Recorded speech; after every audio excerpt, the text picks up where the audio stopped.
নমস্কার। আজকে আমি আরেকটা রেসিপি নিয়ে চলে এসেছি সুপর্ণা রান্নাঘরে। তো আজকে আমি আপনাদেরকে বানিয়ে দেখাবো এঁচোড় চিংড়ি। তো সেটা আমি কিভাবে বানাচ্ছি সব কিছু দেখাবো, খুব সহজ পদ্ধতিগুলো দেখাবো। আর এঁচোড়টা আমি কেটে এনেছি বাজার থেকে। আপনারা যদি বাড়িতে কাটতে চান তাহলে বাড়িতেও কাটতে পারেন। তো প্রত্যেকটা প্রসেস স্টেপ বাই স্টেপ আপনারা দেখবেন, তাহলে খুব সুন্দর এঁচোড় চিংড়ি বানাতে পারবেন। তো আমি চিংড়ি মাছ দিচ্ছি। এবার ধরুন কেউ এটাকে ভেজভাবে করতে চান তো চিংড়ি মাছটা স্কিপ করে দেবেন, আর রসুনটা স্কিপ করে দেবেন, ওখানটা আদা দিয়ে দেবেন। তো এইভাবে আপনারা ওটাকে ভেজভাবেও বানাতে পারবেন। আর কেউ যদি মনে করেন যে আপনারা ভেজ রেসিপি বা এঁচোড়টাই ভেজভাবে দেখতে চান তাহলে অবশ্যই আমাকে কমেন্ট করবেন। আমি তাহলে আপনাদেরকে ভেজ কিছু রেসিপি যখনই আমি রান্না করব তখনই আপনাদের সাথে শেয়ার করে দেবো। আর আমি তো অনেক রকমই রান্না আপনাদের দেখাচ্ছি। তো আপনাদের আমার রান্নাগুলো কেমন লাগে সেগুলো নিশ্চয়ই বলবেন। আর আপনারা কমেন্ট করলে আমার ভালো লাগবে। আর কি রান্নাও দেখতে চান সেটা অবশ্যই বলবেন। তো চলুন এখন আমি আপনাদেরকে স্টেপ বাই স্টেপ এঁচোড় চিংড়িটা করে দেখাচ্ছি। এঁচোড়টাকে বাজার থেকে এরমভাবে টুকরো করেই নিয়ে এসেছি। এনে এটাকে আমি এখন জলের মধ্যে একদম ভিজিয়ে রেখে দিয়েছি। আর এখানে আমি কিছু, আপনারা একটু বড় সাইজও কাটতে পারেন, আমি এরম সাইজের ছোট ছোট মিডিয়াম টুকরোই করেছি। করে এটাকেও জলে ভিজিয়ে রেখেছি যাতে আলুটা লাল না হয়ে যায়।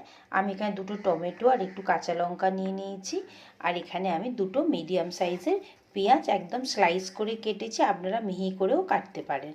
তো এখন এর পরের স্টেপটা আমি আপনাদের দেখাচ্ছি। গ্যাসটা আমি অন করে দিলাম। আর এখানে একটু গরম জল বসিয়ে নিয়েছি। তার মধ্যে আমি এখন অল্প করে একটুখানি নুন দিয়ে দিচ্ছি আর হলুদ দেব। এর মধ্যে হলুদ দেব আর সামান্য একটুখানি আমি কাশ্মীরি লঙ্কার গুঁড়ো এর মধ্যে দিয়ে দেবো। দিয়ে জলটা হালকা একটুখানি গরম হলে এঁচোড়টা এর মধ্যে দিয়ে দেবো সেদ্ধ করার জন্যে। তাতে দুরকম আমাদের ফায়দা হবে। এক তো এঁচোড়টা খুব তাড়াতাড়ি গলেও যাবে, আপনাদেরকে এঁচোড় একটু হতে সময় লাগে, তো এঁচোড়টাও গলে যাবে। আর আমরা যখন এঁচোড়টা ভাজবো একটু সেদ্ধ থাকলে সেটা খুব ভালোভাবে ভাজাও হয়ে যাবে। তো জলটা আগে আমাদের সামান্য একটু গরম হয়ে যাক। জলটা গরম হয়ে গেছে। এখন আমি এই জল থেকে তুলে এই এঁচোড়গুলো এখন এর মধ্যে দিয়ে দেবো। বেশিক্ষণ না, একটু ফুটলেই আমি গ্যাসটা তখন বন্ধ করে দেবো। দেখুন একদম এঁচোড়টা পুরো জলটা পুরো ফুটছে, 2-3 মিনিট ফুটে গেছে। এখন আমি এই এঁচোড়ের জলটাকে ভালো করে স্ট্রেনার দিয়ে ছেঁকে নেবো। চিংড়ি মাছটা আগে ম্যারিনেট করে নিচ্ছি। ম্যারিনেট মানে একটু মশলা মাখিয়ে নিচ্ছি। হলুদ আর একটু হলুদ দিয়ে দিলাম আর অল্প একটুখানি নুন দিয়ে দিচ্ছি আর সামান্য একটু সর্ষের তেল দিয়ে দিলাম। দিয়ে চিংড়ি মাছটাকে ভালো করে এইভাবে মাখিয়ে নিলাম। কড়াতে আগে কিছুটা সর্ষের তেল নিয়ে নিচ্ছি। তার মধ্যে আগে আমরা চিংড়ি মাছগুলো ভালো করে ভেজে নেব। তেলটা ভালো করে গরম করে নিলাম। বেশিক্ষণ চিংড়ি মাছটা ভাজবো না, জাস্ট 1 মিনিট মতোই চিংড়ি মাছটা ভাজবো। তেলটা ভালো করেই গরম হয়ে গেছে। এখন আমি চিংড়ি মাছটা এর মধ্যে দিয়ে দিলাম। চিংড়ি মাছটা আমি 1 মিনিট মতো ভাজবো, নাহলে শক্ত হয়ে যাবে। চিংড়ি মাছটা ভালো করে আমি ভেজে নিয়েছি। এবার চিংড়ি মাছগুলো আমি এখন তুলে নিচ্ছি। এইভাবে ভেজে নিচ্ছি, বেশি ডিপ ফ্রাই করছি না। এই তেলেতেই আমি এখন আলুগুলো দিয়ে দিচ্ছি। আলুগুলোকে ভালো করে ভাজা করে নিচ্ছি, হালকা লাল করে ভেজে নেব। আলুগুলো হালকা হালকা লাল হয়ে গেছে, যে এখন আলুগুলোকে আমি বার করে নিচ্ছি তেল থেকে। এই তেলটার মধ্যে আমি এঁচোড়টা একটুখানি হালকা করে ভেজে নিচ্ছি। বেশিক্ষণ না, জাস্ট একটু হালকা লাল লাল হবে তখন আমি এগুলোকে বার করে নেব।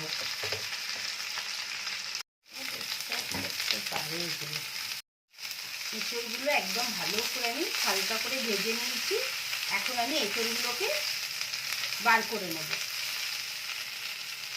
তেলটা গরম হয়ে গেছে, এখন আমি 2টো তেজপাতা দিয়ে দিলাম আর একটা ডালচিনি, 4-5টা লবঙ্গ আর 2টো এলাচ এর মধ্যে দিয়ে দিলাম।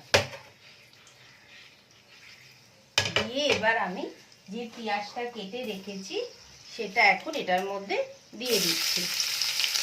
দিয়ে পেঁয়াজটা হালকা লাল হওয়া অবধি আমি পেঁয়াজটাকে ভালো করে এখন ভেজে নেব। পেঁয়াজটাকে ভালো করে ভেজে নিচ্ছি। পেঁয়াজটা একদমই আমি লাল করে ভেজে নিয়েছি। এখন এর মধ্যে আদা রসুন আমি ওই 1 চামচের মতো, যতটা আপনাদের পরিমাণ হবে সেইটা বুঝে আপনারা দেবেন। আমি এখানে 1 চামচা আদা রসুন বাটা দিয়ে দিলাম। দিয়ে আগে খানিকক্ষণ এটাকে একটু ভাজা করে নেব। এখানে আপনারা কাঁচা লঙ্কা বাটাও দিতে পারেন বা কাঁচা লঙ্কা চপ করে কেটেও দিতে পারেন। এইভাবে আমি এখন 1 মিনিট মতো মশলাটাকে ভালো করে তেলের মধ্যে ভাজা করে নিচ্ছি। এর মধ্যে এবার কিছুটা আমি মশলা দিয়ে দেবো। তার জন্য আমি দিচ্ছি কিছুটা হলুদ, অল্প একটুখানি ঝালের জন্য গুঁড়ো লঙ্কা, রঙের জন্য কাশ্মীরি লঙ্কা দিচ্ছি, অল্প একটুখানি 1/2 চামচ মতো জিরে গুঁড়ো দিলাম আর দেবো এখানে আমি ধনে গুঁড়ো দিয়ে দেবো। এই মশলাই দেব, এর থেকে কোনো বেশি মশলাপাতি কিছু দেব না। এবার জিনিসটাকে ভালো করে এখন খানিকক্ষণ আমি কষে নেবো, যতক্ষণ না মশলা থেকে তেলটা না বেরিয়ে আসছে। এইভাবে গ্যাসটাকে এখন আমি মিডিয়াম করে রেখেছি, হাই করব না। এইভাবে কষবো এখন মশলাটাকে। আমি এখানে টমেটো আর কাঁচা লঙ্কাটাকে পেস্ট করে নিয়েছি, এটা আপনারা গোটাও দিতে পারেন। মশলাটাকে দিয়ে এইভাবে এখন ভালো করে আমি কষে নেব। আর কালারটাও সুন্দর এসে গেছে। আস্তে আস্তে গ্যাসটাকে মিডিয়াম করে মশলাটাকে আগে আপনারা ভালোভাবে কষে নেবেন। দরকার লাগলে অল্প অল্প জলে ছিটে দিয়েও আপনারা মশলাটাকে কষতে পারেন। মশলাটা থেকে তেল দেখুন বেরোতে শুরু করে দিয়েছে। এখন আমি এর মধ্যে পুরো আলুটা দিয়ে দিচ্ছি আর এঁচোড়টাও পুরোটা এখন আমি এর মধ্যে দিয়ে দেবো। পুরো এঁচোড়টাও দিয়ে দিচ্ছি আমি। দিয়ে ভালো করে মশলার সাথে জল দেব না, মিডিয়াম করেই রেখেছি গ্যাসের ফ্লেমটাকে। আমি এখন এইভাবে পুরোটাকে আমি মিশিয়ে নিচ্ছি। অল্প করে একটু নুন মিশিয়ে নিলাম, ওটা আপনি টেস্ট অনুযায়ী দেবেন। এখন জল দিইনি, গ্যাসটাকে সিম করে অন্তত 2-3 মিনিট একটু ঢাকা দিয়ে এরমভাবে রান্না করব। এবার আমি একটুখানি গরম জল করে নিয়েছি, অল্প করে এরমভাবে জাস্ট একটা ভেজা ভেজা এইভাবে একটু গরম জল দিয়ে কিছুক্ষণ একটু ঢাকা দিয়ে এটাকে হতে দেবো। একবার ঢাকনাটা খুলে জলটা অনেকটাই শুকিয়ে গেছে। এবার চিংড়ি মাছটা একদম লাস্টে আমি মিশিয়ে দিলাম। দিয়ে ভালো করে একটুখানি মিশিয়ে নেব। দেখতেও যেমন সুন্দর হয়েছে, গন্ধটাও খুব ভালো আসছে। এটাকে তো এক প্রকার মাংসই বলে। তো আপনারা অবশ্যই এইভাবে করবেন। আর যদি কেউ ভেজ খান তাহলে চিংড়ি মাছটা আর রসুনটা বাদ দিয়ে দেবেন। আমি এখনো 2-3টে এখন এর মধ্যে জিনিস দেব। তো আর একটুখানি জলটা মরে যাবে, তারপরেই আমি দেব। এর মধ্যে আমি এবার কিছুটা গরম মশলা দিয়ে দিচ্ছি। গরম মশলা দেব আর একটা ভাজা মশলা, ধনে জিরে, গোটা ধনে, গোটা জিরে, শুকনো লঙ্কা আর গোলমরিচ করে রেখেছি, সেটা আমি ওপর থেকে সামান্য একটু ছড়িয়ে দেবো। এটা অপশনাল, যদি মনে হয় তাহলে দেবেন আর যদি মনে হয় তাহলে দেবেন না। আমি অল্প একটু ছড়িয়ে দিলাম যাতে গন্ধটা খুব সুন্দর আসবে এঁচোড় চিংড়ি থেকে। এইবার পুরোটাকে আমি ভালো করে মিক্স করে নিচ্ছি। গ্যাসের ফ্লেমটাকে একদম বাড়িয়ে দিয়েছি। এঁচোড়টাও গলে গেছে, আলুটাও গলে গেছে। আর সত্যি বলছি গন্ধটা এত সুন্দর আসছে যে মানে অসাধারণ গন্ধ লাগছে, আর খেতেও খুব টেস্টি হবে। এবার আমি লাস্টে একদম একটু তো গ্রেভি রাখবো, একদম ড্রাই করে দেব না এটাকে।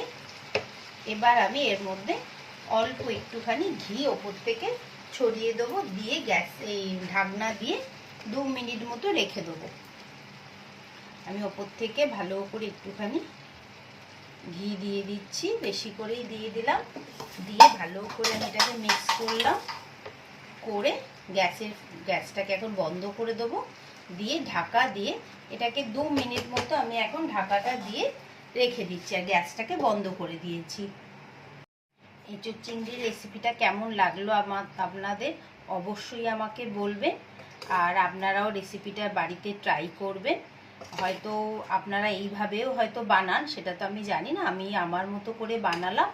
আপনারা এটা ট্রাই করবেন, কেমন লাগলো বলবেন, অবশ্যই কমেন্ট করবেন। আর আপনারা কোথা থেকে দেখছেন এই ভিডিওটা সেটা যদি আমাকে লেখেন তাহলেও আমার খুব ভালো লাগবে, তাহলে আমি জানতে পারবো আমার ভিডিওটা কোথা থেকে লোকেরা দেখছে। তাহলে অবশ্যই রেসিপিটা ট্রাই করবেন। আমি আবার আরেকটা রেসিপি নিয়ে খুব শিগগিরই আসবো। দেখুন এঁচোড় চিংড়িটা, এঁচোড় চিংড়ি তো রেডি হয়ে গেল, আমি বানালাম। আপনাদের কেমন লাগলো অবশ্যই বলবেন, আর আমার চ্যানেলটা সাবস্ক্রাইব করবেন, আমার পেজটা ফলো করবেন, লাইক করবেন, কমেন্ট করবেন। আর আপনারা কোথা থেকে ভিডিওটা দেখছেন অবশ্যই জানাবেন।